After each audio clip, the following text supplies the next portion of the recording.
Welcome to the Secret Shop. Samahan ninyo kami magkabit ng X1R Wide Mags Gold para sa Honda Winner X150. May sukat nga pala itong 4.0 rear, 2.5 front at 100% plug and play.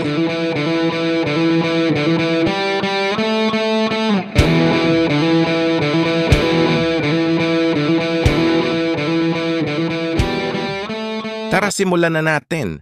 Umpisahan natin sa pagtanggal ng harapang gulong at pagkatapos alisin ang mga disc bolts nito. Ginamitan nga pala natin ng pneumatic impact wrench itong disc bolts. Kasi masyado itong matigas alisin kung mano-mano nating gagawin. Mabilis lang, di ba? Pagkatapos ilagay na natin ang disc sa ating X1R mags at ilagay ang mga disc bolts galing sa stock mags natin. Siguraduhin ito ay mahigpit upang di ito lumuwag habang ginagamit natin ito. Ilagay na natin ang dust seal. Pukpukin hanggang sa masira ito, hanggang sa lumapat ito sa ating X1R mags. Ilagay din ang dust seal sa kabila hanggang sa lumapat ito sa labi ng X1R mags natin.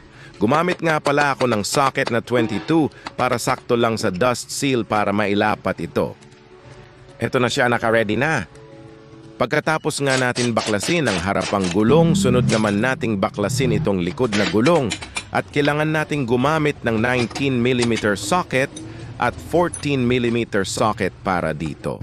Alisin ang flange hub at sa ilalim nito makikita natin ang rubber damper nito.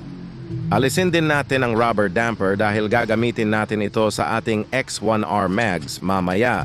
Alisin ang disc bolts at siyempre gamit pa din natin ang ating pneumatic impact wrench tool para mabilis ang ating trabaho.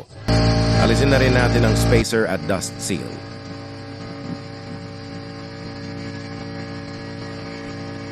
At ngayon, ilipat ang rear disc sa ating X1R mags at ilagay ang mga disc bolts nito. Higpitan natin ng maayos ang mga disc bolts para di ito lumuwag habang tayo ay nagmamaneho at iwas disgrasya. Ikabit na rin ang dust seal sa ating X1R mags at ilagay ang spacer nito. Alisin ang o-ring sa stock mags at ilipat ito sa ating X1R mags. Ngayon naman, kailangan natin ilipat ang gulong ng stock mags sa ating X1R mags. Kaya dinala natin ito sa tire changer machine upang di masira ang labi ng ating mags. At ito na nga binabanatan na ni Kuya. Magaling talaga ito si Kuya bumanat, walang kasabit-sabit, swabe lang. O, diba? Tapos agad ang unahang gulong. At eto na nga, inabot pa kami ng ulan dito sa tire changer habang chine-check ni Kuya kung may butas ang gulong na kinabit natin. Buti naman walang butas, ito na siya. At syempre pagkatapos ng harapang gulong, itong likod naman ang babanatan ni Kuya, kinakabit niya na ang pito ng mags. Kailangan nga pala natin magpalit ng pito kasi di na pwede ang stock na pito dahil pag inalis ito, ay masisira na ito. At eto na nga binanatan na agad ni Kuya, baka banatan pa daw ng iba. Para matapos na rin tayo dito at excited na rin ang customer natin maikabit itong mags natin. Pagkatapos hinanginan na nga ni Kuya ang gulong. At eto na nga, parang ayaw paawat ni Kuya. Tama na Kuya, baka sumabog. At buti na lang tinigilan na ni Kuya at tumila na rin ang ulan. Tinesting na namin kung may butas ito at buti naman walang butas at makakauwi na rin kami. At eto na nga mga boss, ikakabit na natin itong front mags at kitang-kita nyo naman plug and play talaga itong ating X1R mags. Wala tayong dinagdag ni isang washer or spacer at mamaya itetest din natin itong ABS sensor niya kung gumagana. Ayan, pinasok na natin ang ehe at hinigpitan na rin natin ito.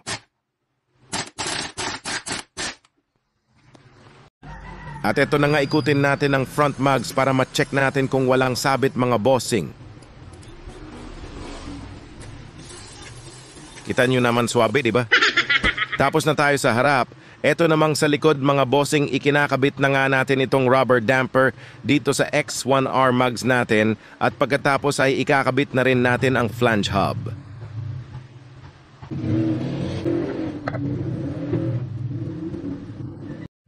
Okay na mga bossing, ikabit na natin.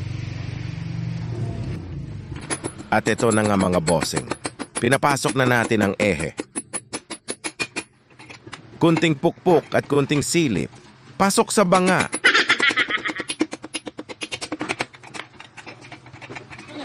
At pagkatapos higpitan na natin ang nut. Ayan mga bossing, natapos na natin ang pag-install ng ating X1R mags. Kitang-kita nyo naman mga bossing, plug and play lahat, walang kahit anong spacer na dinagdag or washer na kinabit.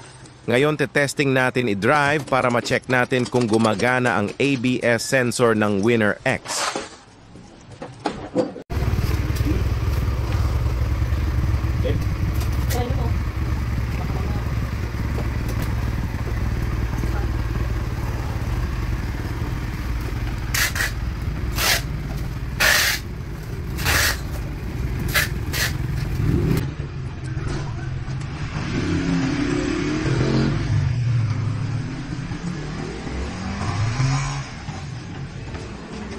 At pagkatapos nga nating matest ang Winner X150 ay successful tayo at walang naging problema sa ABS sensor. Ito na po ang final result ng installation natin ng X1R mags sa Winner X150. Ang size nga pala ng gulong na nakakabit dito ay 140/60 at 90/80. Salamat po sa lahat ng sumusuporta sa The Secret Shop at excited na nga ang ating customer na magamit ito. Salamat po mga boss amo at sana nag-enjoy kayo sa ating munting video hanggang sa muli. Kaway!